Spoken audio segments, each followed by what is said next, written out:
Now, this is not the first civilian plane that's been shot out of the sky. Let's take a deeper look now at the investigation. I'm joined now by Roger Charles. He's a retired lieutenant colonel in the U.S. Marine Corps and now an investigative reporter. Thank you for joining us. You know, you bring a unique perspective, and I want you to compare this situation to what happened in 1988 with the downing of that Iran Airlines flight by the USS Vincennes. Well, I think in both cases, both aircraft were flying in compliance with International Civil Aviation Organization directives and procedures. Whether they should have been where they were is really the question, but they had complied with all the applicable requirements that were issued to them. And that's what everyone has been saying is they did fly that route as so many other commercial airlines have. I want to turn to the investigation for a moment. If the scene is compromised as it seems and possible evidence is tainted because of lack of access to that site, can intelligence solve who may have been behind the downing of this airline's flight? And if so, how hard would it be to bring those responsible to justice? Well, I would hope for the $90 billion or whatever we spend now on our intelligence programs that we know who fired the missile, we know where it was fired from. So all this discussion about the need for a sanitized crime scene so the forensic people can come in and do their mojo, that's just, I think, a distraction. The real question is, what did our intelligence services know? When did they know it? And when are they going to tell the American people what they knew?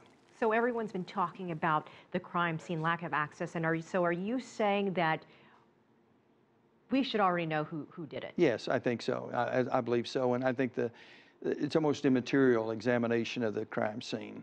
You know, all these pieces of wreckage and pieces of passengers and so on.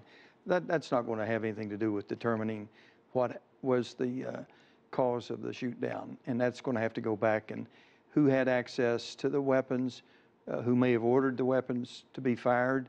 I doubt that some low-level person, regardless of who, whether was a Ukrainian rebel or Russian, it wasn't a decision made by some low-level guy. Can weapons be traced? So if there are fragments or pieces of the missile that hit the airplane are found, can we determine who fired that missile? Well, I think we would have a good chance, depending on the fragments, if it had some of the specific markings for that system.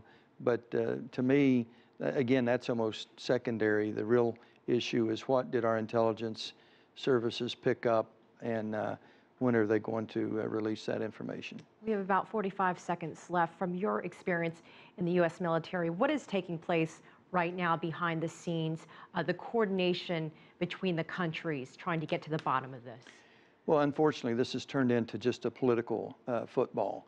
And so all the decisions that should be made by the investigators are being made by the political forces in each country, each faction, and that will determine the outcome. It will not be a completely honest and full investigation based on my almost 50 years of watching these things. And yes or no, do you see military action growing out of the need to control this crash site? No.